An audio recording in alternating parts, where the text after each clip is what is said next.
That was so fun. I feel like I think you should just do the scripture reading every time. There's like a narrative. Because this is what the KC kids get. I'm going to start going to KC kids. Well, it's good to be back with you all this morning. Last week I wasn't able to be here, but we had one of our provisional elders, if you don't know, Jason. He was here last week teaching through John for us. And so just let you all know, we have a number of people who come serve as leaders here from our sending church, and they come in when I'm not able to be here, but it's also good for me to sit under other people's teaching. So over the next coming year or so, you'll hear from more than just my voice. You'll hear from other leaders outside of King's Cross. But this week actually will be our last week in the Gospel of John for now. If you've been here for a while, we've been in a series through the Gospel of John.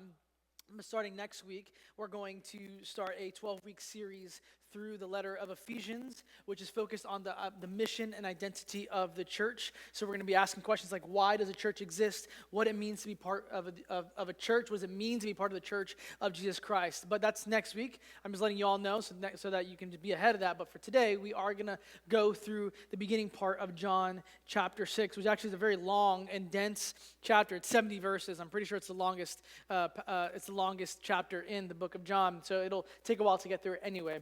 But we'll just dive in.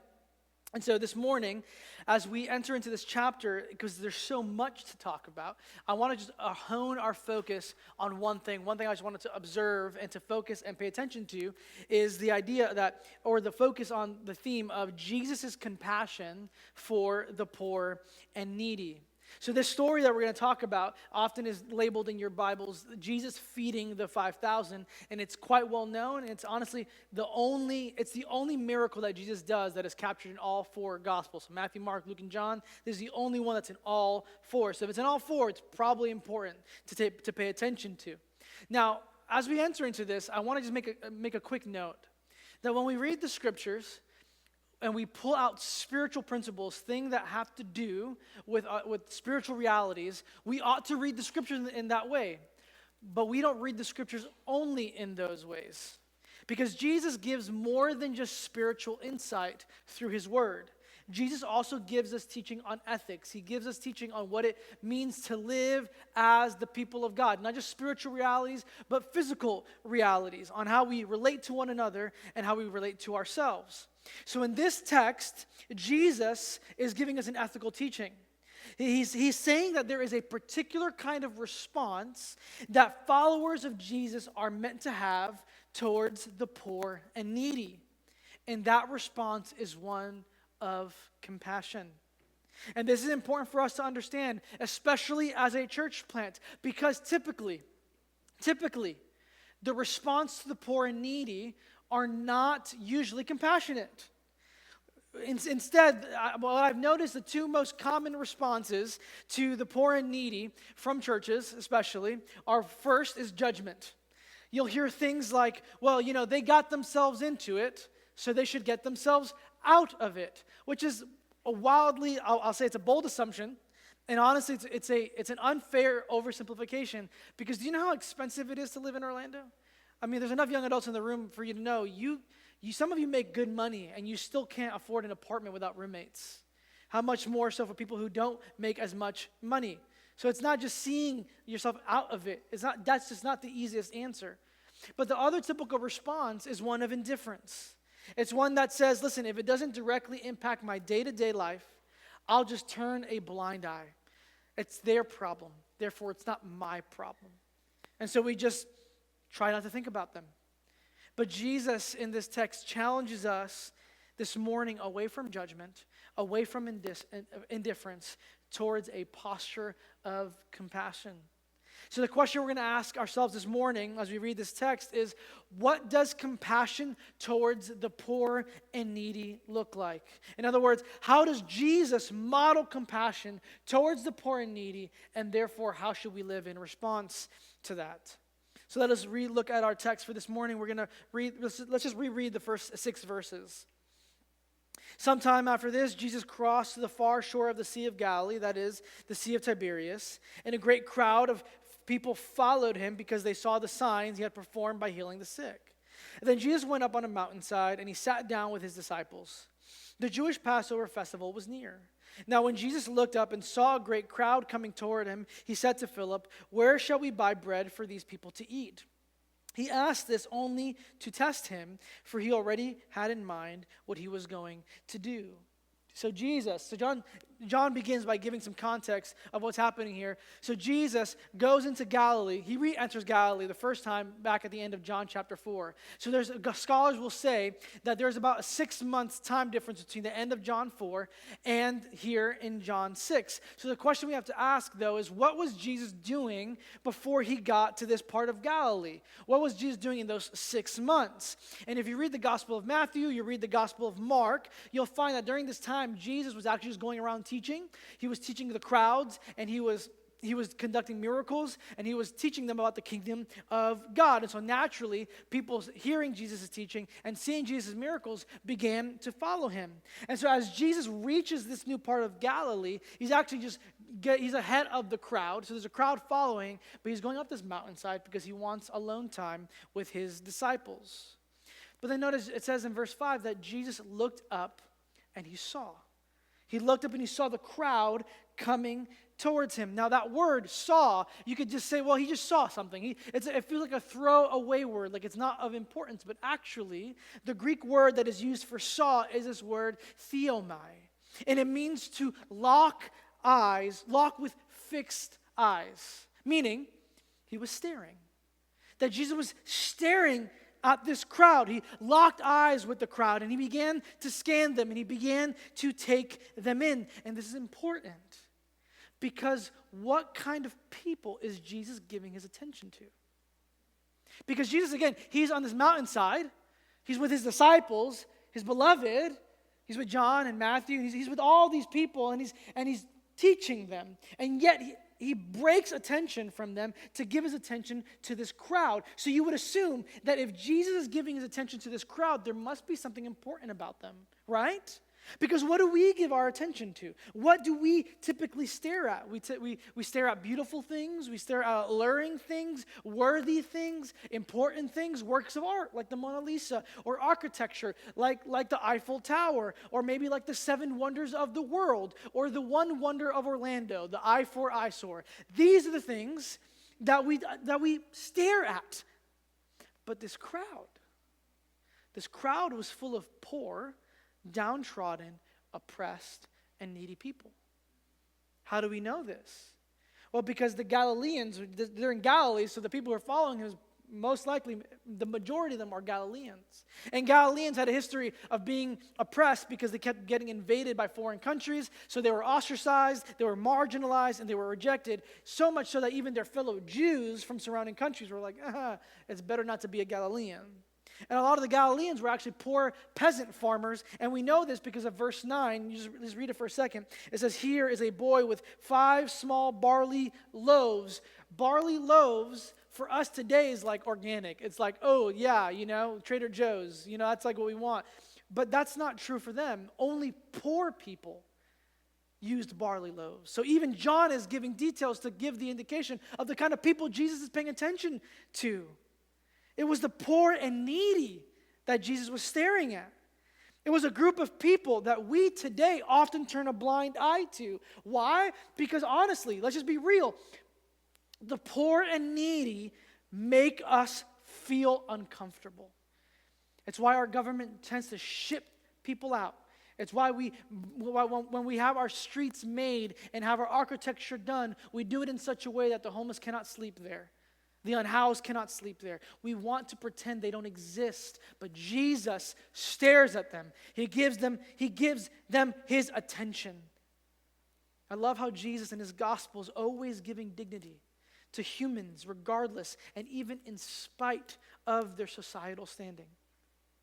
But not only did Jesus stare at them, not only did he give them this attention, but he was moved into action, because in Mark's telling of this story, remember it's in all 4, in Mark's telling of the story, he writes that when Jesus saw them, he was filled with compassion, which in the Greek means that he was filled with this, it was like this gut-wrenching emotion of not pity, but of love and sadness and desire to fix things. So, and that compassion prompts Jesus to move into their circumstances. That's why Jesus asks in verse 5, he says to Philip, looking at the crowds, I can just imagine, he's looking at the crowds. He's not even looking at Philip. He's looking at the crowds and he says, Philip, where can we find bread to help these people and feed these people? And Jesus wasn't asking this because he was ignorant or incompetent. He wasn't asking this because he didn't know what to do. It says here he actually knew already what he was going to do. He was doing this to test Philip. He was teaching his disciples a lesson. So what is Jesus teaching us? What was Jesus teaching the disciples? It's clear. Jesus is teaching his disciples, and he's teaching us that in order for us to have compassion to the poor and needy, we must see them and address the needs of others. We see the need and we address the need. That we must see them, see people where they are, dignify them as fellow image bearers, and address their earthly needs. Now, this idea is not just one I'm pulling out from this one story. This idea of compassion to the poor and needy and meeting their earthly needs is a thread that is embedded in the whole of the scriptures. You read in the Old Testament, Moses writes in Deuteronomy 15, it'll be on the screen.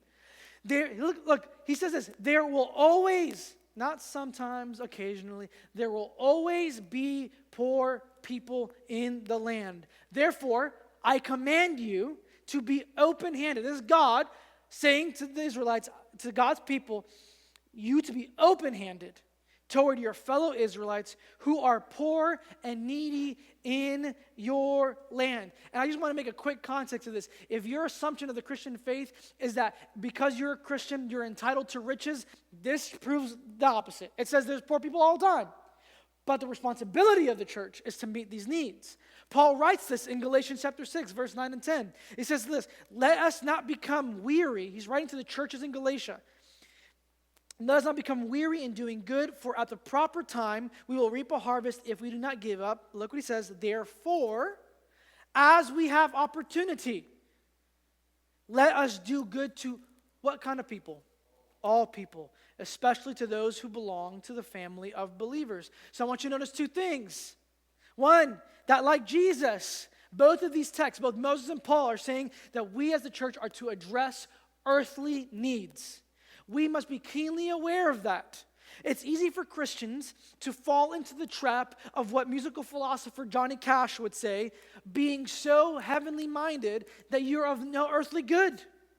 William Booth, he was an English minister, and he's the one who founded the Salvation Army.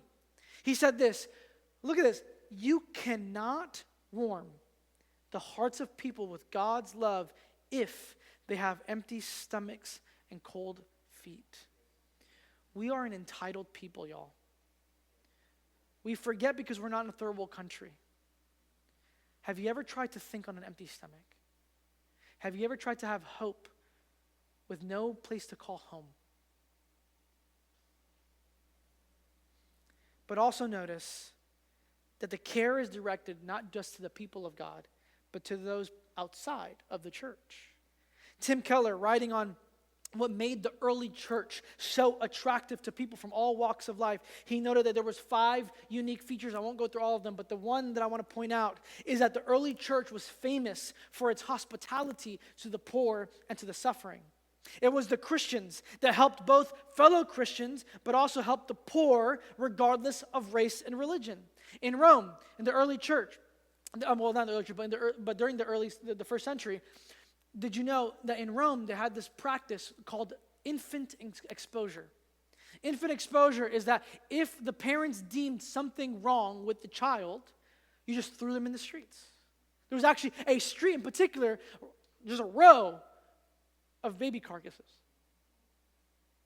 There's even letters written by father to husbands to their wives saying, if the child is born a daughter, get rid of her, because they had no purpose to serve in the family. And you know what the church did? The church would come into those streets, they would come into those homes, and they would either adopt them or place them into a Christian home because they cared about people from the womb to the tomb. And then plagues. Plagues have, before COVID, there were plenty of plagues. And people ran out of urban cities because you had a higher chance of dying because there's more people, close proximity.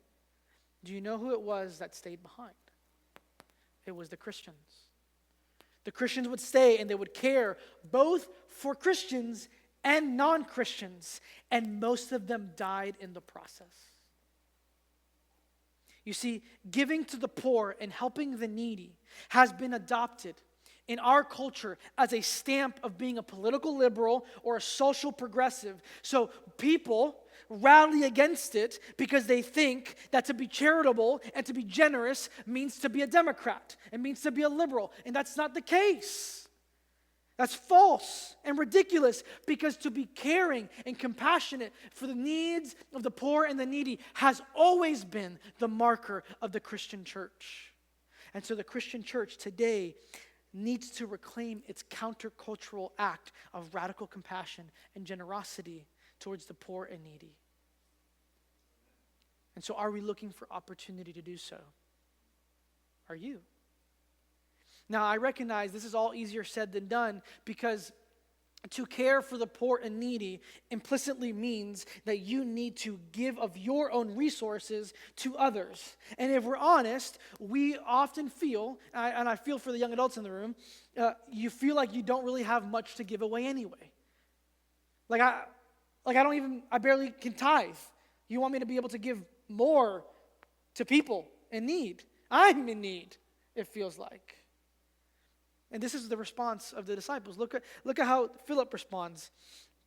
Which, mind you, I just love Philip because Philip has asked multiple times questions throughout John, and he fails every time. So I feel like I am like Philip.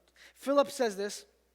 He says, it would take more than a half year's wages to buy enough bread for each one to have a bite. So Philip, he's answering honestly. He's saying, listen, there's a great need here, and I don't know how to answer it. He says, in fact, he goes, if all of us worked for half a year, we wouldn't have even enough to scratch the surface. He says for each one to have a bite. So he's not even saying for them to have a full meal. He's just saying to even have a bite of food, we still don't have enough. Because here's the thing. Verse 11, it says that, or verse 10, it says that there was 5,000 men present. But if you read the other gospel accounts, you'll learn that it's 5,000 men besides women and children. And so in a culture where most men got married and they had multiple children, let's just say conservatively, for every man there's a woman and a child. That means there's 15,000 at least. But they had multiple children. So we're talking very conservatively, at least 20,000 people to feed. And you got 12 poor guys. We've got, Jesus was not rich, earthly wise, and neither were the disciples. And Jesus is asking what can seem like a stupid question. How are we going to feed all these 20,000 people? And Philip's like, are you kidding me? I don't even have enough money enough denarii to rub together, enough pennies to rub together. You want me to feed 20,000 people? And then I love Andrew. Andrew is just such I feel like we all need an Andrew in our life. He just means well. He goes, hey, I found somebody. It's not even his own food, but he goes, hey, I found a kid. I found a kid.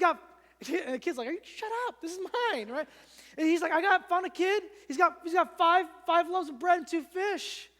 But then I love his question. It's so real. He goes here, he says, but how far will that go among so many? It's true. Not enough. We would respond like the same. If Jesus came to me today and said, you wouldn't feed 20,000 people, you're like, with what time? With what money? With what resources, Jesus? There's a great need, and there's just not enough to meet it. That's how the disciples respond, but look at how Jesus responds. He says here in verse 11, Jesus then took the loaves, gave thanks, and he distributed to those who were seated as much as they wanted. He did the same with the fish. So Jesus takes the little that was present, and he made it more than enough.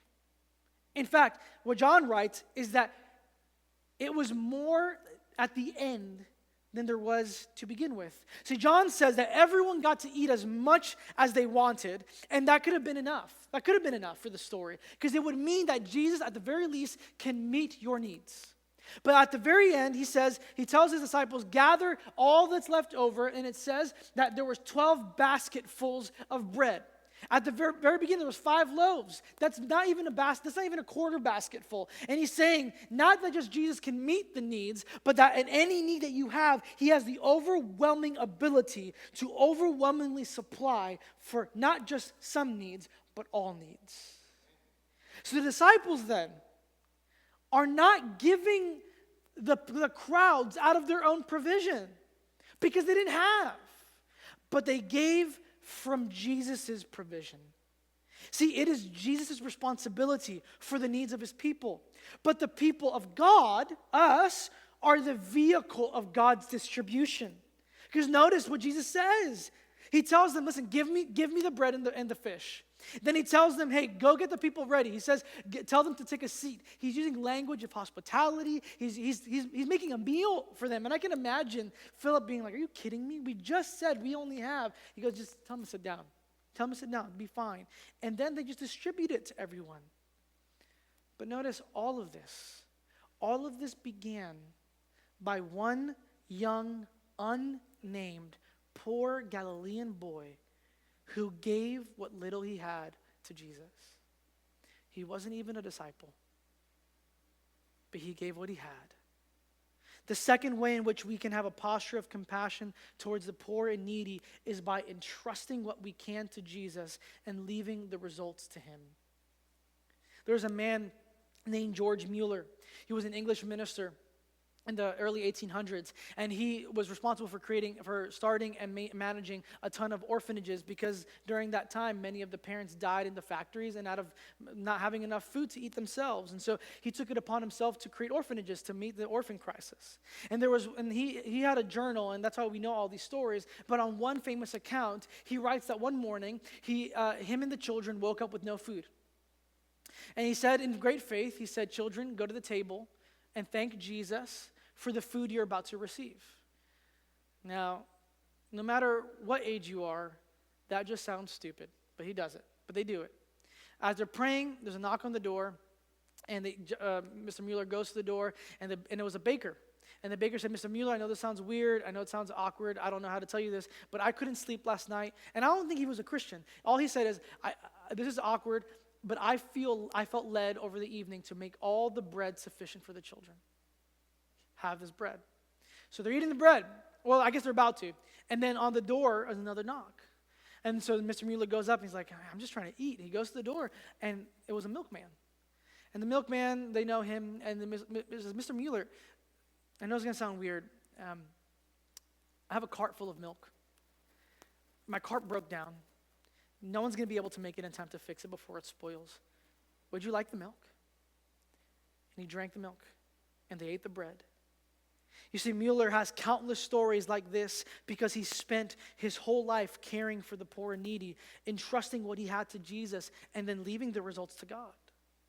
See, Mueller's story is a great reminder to you and I that Jesus cares both for the needs of those, but cares for the needs of those who are caring for others. See, we think that if we help, if we give of what little we have, then we'll just become destitute ourselves. But that's not what the text is saying. All it's saying is, listen, because if you look at the text, the disciples ate the same bread. They ate the same fish. They were provided the same thing. They didn't even supply for themselves. Jesus did. See, what Jesus is doing is he's seeking to reorient our hearts towards fearless generosity that stems from the unlimited resources of King Jesus. So we must then give Jesus what we have, because some of you have much and some of you have little. But in all cases, what Jesus says is, I take what is insufficient and I make it more than enough. I was thinking this week, Jesus teaches us how to pray in Matthew 6. Some know as the Lord's Prayer. Our Father in heaven, hallowed be your name, your kingdom come, your will be done. And then he says, give us this day our daily bread. Have you ever considered that you could be the very means by which that prayer is answered in the lives of those around you. We pray expecting God to do it. And is he doing it? Yes. But the vehicle he does it through is often his own people. And we may be tempted to think, what could Jesus do with a small church? Like, we have so many seats empty. I recognize that this morning. We're a small church of less than 100. And so we could be tempted to think, what could Jesus really do through a church plant like us? We leave it to the mega churches. But Jesus says here, he took 5 bread and 2 fish, and he fed over 20,000 people. What could Jesus do with what resources we place in his hands? I'd argue that Jesus could use King's Cross to do more than enough, but we must be willing to surrender whatever it is that we have and leave the results to him. Now, it seems like this would be a great way for the story to end, but it is not. There's still an important part, last 2 verses that are important, that John captures here for us. Look what it says in verse 14 and 15. After the people saw the sign Jesus performed, they began to say, surely this is the prophet who is to come into the world. Jesus, knowing that they intended to come and make him king by force, withdrew again to a mountain by himself. So remember, this miracle then is a sign. It's the 4th sign that is captured in the Gospel of John. And remember that signs are John's word choice to describe Jesus' miracle, that with the intended purpose of us learning something about Jesus and giving us another reason to follow him. So again, information and direction. That's the purpose of signs. So the people, though, they took and interpreted this sign to mean that Jesus was the prophet that they were waiting for. And you might be thinking, well, who's this prophet? What does that mean? Well, the prophet was foretold about in the Old Testament, in the book of Deuteronomy. Moses writes in Deuteronomy 18 that there would be a prophet that would come and be like him, but even in greater measure. Moses was the deliverer and the provider and protector of Israel, and Moses said that there's going to be someone who would come and be even greater than this, a greater deliverer, a greater provider, and a greater protector of God's people. But the people here assumed that because he could feed them, that he was just a prophet. But what is Jesus' response? Well, he runs away, which seems like a really weird response. Like, why is Jesus, is he a coward? No. He's just rejecting the advancement of the kind of king they expect him to be. He's rejecting the kind of king and leader that they want him to be. They want him to be a king that only meets their earthly needs, to be a king that frees them from Roman oppression, to give them, they want political power, they want resources. And he's like, yeah, Jesus is going to be the guy who fixes all this problem. Everyone will submit to us now. Everyone in the world will submit. They'll be our slaves and we'll be in rule. And Jesus says, that's not the kind of king I've came to be. Because I'm not a king that just deals with earthly needs, but I'm one who deals with eternal needs. You see, Jesus cared for these people's earthly needs as a signpost for a far greater provision that only he could do. You see, because the bread, like any bread, only deals with hunger for a moment. But every human heart, every single one of your hearts and souls has an eternal hunger for wholeness, for redemption, for restoration, for renewal. And that takes a whole other kind of bread. Only eternal bread can satisfy our eternal cravings. And so Jesus came to give them not just earthly bread, he gave to give people himself because he is the eternal one. See, Jesus came more than just to deal with our earthly needs. He came to deal with our eternal needs, but the people completely missed it. And so in our desire to be compassionate to the poor and needy, we must always give people Jesus. This is what makes the church and the work of the church so different than any other social program and nonprofit. I'm not saying social programs are bad, and I'm not saying nonprofits are bad. I'm saying there's a mission that the church has that only the church can complete. Because the church is meant to both help provide for people's earthly needs now, but it cannot stop there. Because if we give people resources and we care for their bodies today without giving them Jesus, then we do a great disservice to them because we can make their body better, but without Jesus, their souls are dead. The good news of the gospel is that it both revives the body and revives the soul. No amount of human feeding from earthly things can ever make a dead heart beat again. At least not apart from Jesus. Because it's the wealthy nations like ours that have the highest depression rates and anxiety rates and suicide rates. We have so much access to goods in the Western world that even those of us in this country who are in the lower class are far and above the average person in third world countries.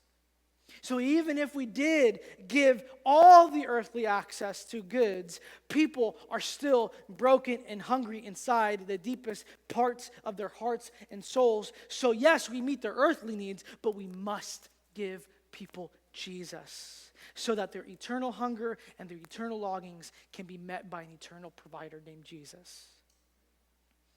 And this is what he aimed to teach to over 20,000 people that day. That he is the true provider. That he gives more than any human institution can give because he meets the needs both of the body and the soul. And this truth is meant to change the very way we interact with the poor and needy then. Remember, I asked in the very beginning, what does compassion towards the poor and needy look like? And here's the answer. True compassion towards the poor and needy addresses both earthly and eternal needs. But you see, this morning, I can convince you of that through facts and statistics and through the scriptures. But the only way for us to be people who model fearless generosity and radical hospitality is if we remember the power and the beauty of the gospel. Because I'm going to be honest with you, there are going to be days where our giving will seem pointless, like it doesn't make a difference, it seems. There are going to be days when we give of ourselves and people respond to us with ungratefulness and unkindness, but that is not a reason to not do it. But we need the gospel to reorient and empower us and our hearts to be as compassionate and generous as Jesus. So where is Jesus in his gospel in this text? Because you would assume the gospel is that Jesus gave the bread. And I'd argue it's actually embedded in the most random of verses. If you notice, I didn't cover verse 4. Look what it says, verse 4. It says here, Jesus did all of this near the Jewish Passover festival. And you go there, well, how's that the gospel?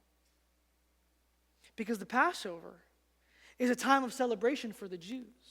It was where they remembered with great joy that God saved them from death through the death of the Lamb by covering their doorposts with the blood. It was where they remembered freedom that they received from God from slavery in Egypt, where they remembered that in their greatest time of need, God always provided for them. So by Jesus doing this miracle by the Jewish Passover festival was his way of telling the people, hey, the way God did it in the Old Testament, the way Yahweh, my Father, did it in the Old Testament, I'm going to do now. I'm going to provide life, freedom, and joy, not just in temporary ways, but in eternal ways. But the question is how? How does Jesus provide? How does he give these things to people? Because you know what? Have you ever had a check that bounces at the bank? You're like, so how does Jesus give eternal resources? This is how. Because Jesus is both the source and the means of our provision by becoming the Lamb of God that was slain for you and me. Don't you see, King's Cross? That it was on the cross where Jesus' provision was given to us and his compassion demonstrated towards us. Because it was on the cross where Jesus poured out life, freedom, and joy. See, it was Jesus that let himself become bankrupt on the cross to give you eternal and immeasurable riches. Because what was stolen from you and I via sin and death is now restored with greater interest by Jesus Christ himself. Because it is in Jesus where we go from death to life. It is where Jesus that makes orphans into children of God. It is in Jesus where we no longer have to desperately beg people to give us an identity and define us in purpose. Why? Because in his immeasurable riches, he's given you a true and better and eternal identity and purpose. Does Jesus feed our stomachs? Yes, but Jesus satisfies our deepest longings through the gospel. And this is the compassion that Jesus treated you with when you had nothing to offer him. You came to the table with an empty plate. In fact, you didn't even have a plate to bring. And he welcomed you, and he fed you, and he clothed you with his righteousness. So we are to be the people of compassion towards the poor and needy, because Jesus was that way with you and I in our greatest need of a Savior and a provider. We serve the poor and needy not out of superiority, but as a needy people who found eternal bread and want to direct people where to find it themselves. So what do we do with it this morning? If you're here and you're not a follower of Jesus, let me just tell you, Jesus seeks to care for your eternal needs. And that the needs that nothing on this earth will be able to even get near. He is the true and better provider. All else may have failed you, but Jesus won't. He never runs out. He never runs dry. He will satisfy every longing that you have. If you are here and you feel like you are poor and needy, please let me know, let one of our leaders know, because we need a reason to serve you. Give us the reason, and we want to come alongside you. We want to live this out. We don't want to be theoretical. We want to live this out. And then finally, because I know a good number of you are believers, here's some practical things I want you to start practicing. Okay? I'm going to do it with a smile. Here's some things I want you to start practicing. First, I want you to practice fearless generosity. What does that look like? One of the ways you could do is look at your budget. Yes, young adults, look at your budget and have an intentional line item for what you'll give an X amount of money towards generosity. So it could be like something as like I'm going to designate $20 a month towards buying groceries for someone in need. It can start as simple as that. If you don't start doing it, it'll never happen. No one has ever done a good deed accidentally. Well, maybe accidentally. But if we want it to be part of our lives, we have to do it with intentionality. Perhaps your resource isn't money, but you have time. Look at your schedule and see the ways where you can serve maybe at a nonprofit. We're actually going to talk about that at the end of the service today, so I'll leave that alone for a minute. Now, the second thing I want you to practice is radical, again with a smile, radical hospitality. Open up your homes. Let it become a sanctuary for others. I don't know if you know this, but embedded in the word hospitality is the word hospital, which means literally a place to care for strangers and the sick. Could you imagine that your home could be a hospital? Your apartment, or maybe your one-bedroom apartment could actually, when given to Jesus, become a hospital to care for the sick and the lost? Amazing what Jesus can do with a little. For the least, the last, the lost, and the lonely. That's the language we use here. It can take many forms. So maybe it's not opening your home, but maybe it's every Sunday after church. You invite one person to just take out to lunch, get to know their story, get to know them, provide them community. Do you know how lonely people are? Maybe listen, there's some people here, they're not here this morning, but we have some chronologically blessed saints who are empty nesters. Maybe some of them, their spouses are passed. Have you thought maybe let me take them out to lunch? Because they desire connection too. Find ways to the point is this, just find ways to create margin in your schedule for hospitality. And I'll just end with this, church. May we be a people that live with hands wide open to receive from God and then release it for the sake of others. Let us practice true compassion that directs people to the true Jesus. Let's pray.